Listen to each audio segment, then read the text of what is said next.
à l'occasion de la sortie de Venom The Last Dance, avec Tom Hardy qui sera de retour en Eddie Brock et en Venom, j'ai décidé de reprendre, de faire la critique de Venom 1 et de Venom 2, à savoir Let There Be Carnage. Donc on va commencer avec la critique du premier film Venom, que j'ai vraiment pas aimé. De toute façon, les deux films Venom sont très mauvais, on va pas se le cacher. Mais Venom 1, là pour le coup, c'est vrai que c'est au plus bas de l'échelle aussi. Alors du coup, on va replacer les choses dans leur contexte. L'histoire Venom 1, ça raconte quoi? Ça raconte tout simplement l'arrivée de certains spécimens aliens, des spécimens extraterrestres qui vont arriver sur Terre, que les hommes, chez nous, on a appelé les symbiotes, voilà. Et l'un d'eux va tout simplement arriver en contact direct avec Eddie Brock. Mais là, c'est une grossière facilité scénaristique. Sinon, c'est au centre du film, le cœur du film. D'à côté, tu as Tom Hardy qui va jouer Eddie Brock, donc un journaliste qui a essayé d'arrêter Carlton, celui de la Life Foundation, qui veut faire des expérimentations sur des symbiotes. Et donc du coup, tu as quelqu'un qui va alerter Eddie Brock, leur dire ouais, tu dois faire absolument un sujet sur la Life Foundation, sur Carlton qui veut absolument en gros, il fait du mal, il fait des expériences qui sont illégales sur des créatures extraterrestres et des patients, donc des sujets. Donc il faut absolument que tu fasses un sujet là-dessus parce que c'est pas bien. Et du coup, Eddie Brock va aller directement dans la Life Foundation, il va être infiltré, et il va rentrer en contact direct avec un symbiote qui s'avère être évidemment Venom, parce que dans les comics, celui qui finit par être en contact avec le symbiote, c'est plutôt Peter Parker, donc Spider-Man. Sauf que là, ils se sont dit, non, on va exclure Spider-Man de Venom et on va mettre directement Eddie Brock. Même si après, dans les comics, effectivement, Eddie Brock devient Venom, enfin, il a Venom. Et pareil, dans Spider-Man 3 de Sam Raimi, il y a bel et bien Eddie Brock, Edward Brock Jr., qui devient Venom quand Peter essaye de se débarrasser du symbiote et on voit la créature. Donc là, ok, c'est pas forcément choquant, mais après, faire un film Spider-Man, enfin un film Venom sans Spider-Man, au début on a envie de se dire comment ils vont faire, et après finalement on se dit ouais, pourquoi pas en fait, pourquoi pas, c'est pas forcément choquant, pourquoi pas. Mais le problème c'est que le film en fait il est tellement mal écrit, il y a trop de blagues, et, en fait le ton du film change drastiquement, parce que ok, certes au début on pouvait pas forcément s'attendre à ce que ce soit un film vraiment sérieux, mais il n'y allait pas forcément non plus avoir autant d'humour. Alors au début, c'est vrai que par rapport au trailer et par rapport au début du film, donc le préambule, ça avait un côté un peu, pas terrifiant, mais un peu sombre, un peu sérieux, quoi. Et en fait, finalement, on l'a perdu très vite dans le film. Et en plus, le film est excessivement lent, c'est mou, il se passe quasiment rien. Le film fait genre plus d'1 h 30, je crois qu'il fait même pratiquement 2 h moins le quart, 1 h 40, quoi. Et pendant une centaine de minutes, il se passe pas grand chose, quoi. En gros, il y a beaucoup de choses qui m'ont beaucoup dérangé, en fait, déjà aussi le caractère de Venom, qui dit ouais, en fait j'étais une grosse victime, un loser comme toi. Et j'ai envie de dire oh là là, mais qu'est-ce qu'on a à cirer, quoi. C'est pas pertinent, c'est pas intéressant, et en plus ça décrédibilise le personnage, quoi.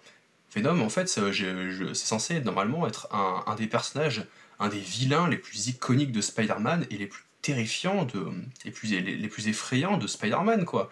Alors, ok, il n'y a pas Spider-Man, mais il faut faire genre qu'il soit effrayant pour les autres, quoi. Et là, il arrête pas de faire ouais, il faut que je me nourrisse, il faut que je croque des têtes, et finalement, il arrive à se faire dresser par Eddie qui lui dit non, non, il faut qu'on ne mange personne. Personne. Et après, à la fin, il va faire ouais, genre, hey, t'as vu, il y a du progrès. Je t'autorise à te nourrir, je t'autorise à croquer les têtes, mais uniquement des méchants, d'accord? Ah, mais comment savoir qui est méchant? Bah, moi je te le dis, ok, moi je t'envoie le feu vert et t'attends mon feu vert.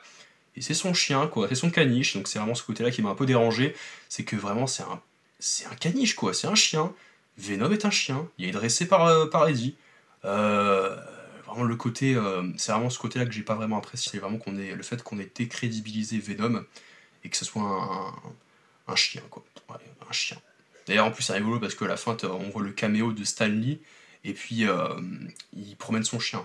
Et ouais, alors sinon, au niveau de le Venom, ça, ok, ils ont souligné le fait qu'ils ont des points communs euh, avec Venom, que Eddie ait des points communs avec Venom, le fait qu'il soit un loser, un raté qui cache sa vie, et son boulot, et sa vie de couple à cause de ses, du fait qu'il soit un peu obsessionnel, il n'arrive pas à se contrôler, et à cause de ça, il a perdu son couple et son boulot. Voilà, c'est chaud quand même, mais il s'est trouvé un nouvel ami.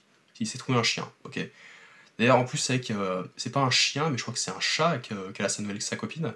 Et c'est vrai que moi, pendant tout le film, je pensais à ce délire en mode, est-ce que ça. Parce que dans Venom 3, on aura ça. On aura le Venom fiche, et puis le Venom grenouille. On aura un poisson, une grenouille, ok, avec Venom, un cheval. Oui, Monsieur Perbotton, je crois, il me semble, le chat de sa copine.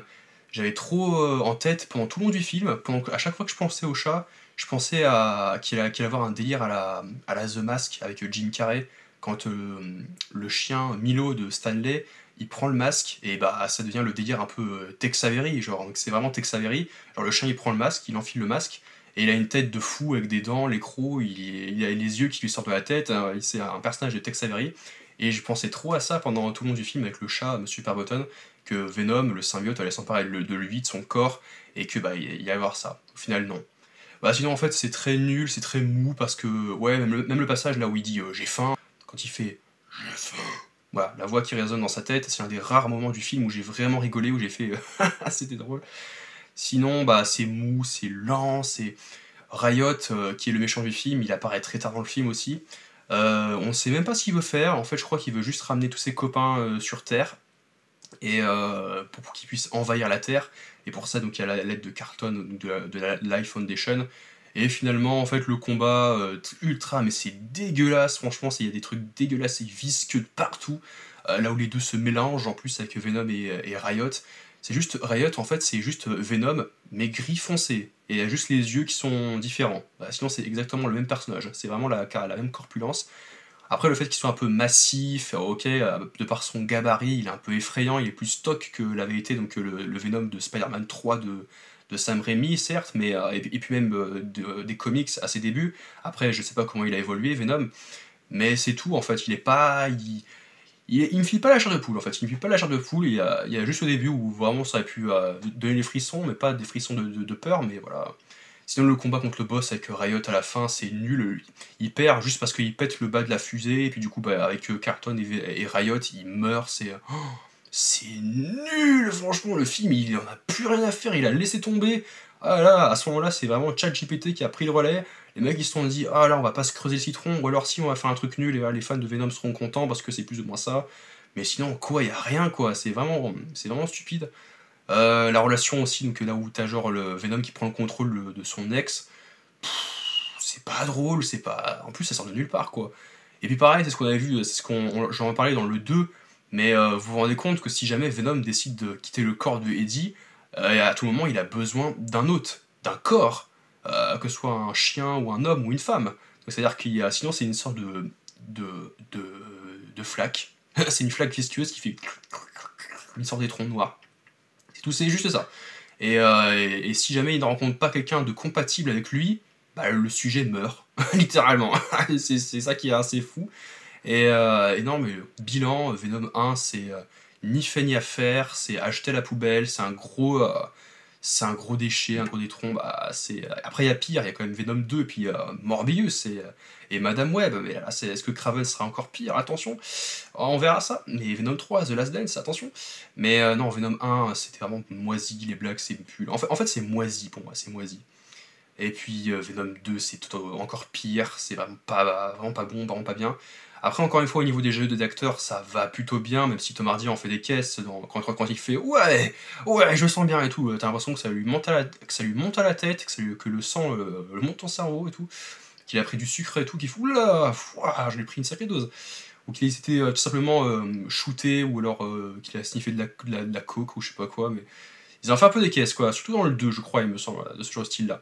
Après, encore une fois, ça je donne un peu de la personnalité au personnage, mais encore une fois, ils en font des caisses, quoi, ils en font vraiment trop des caisses, quand on entend la voix, tout est vraiment comique, tout est vraiment tourné au ridicule, et du coup, j'ai pas apprécié ça. En tout cas, n'hésitez pas à dire ce que vous avez pensé de Venom 1, parce que moi, j'ai pas aimé, et on se retrouve à très vite pour une nouvelle vidéo critique en ma compagnie.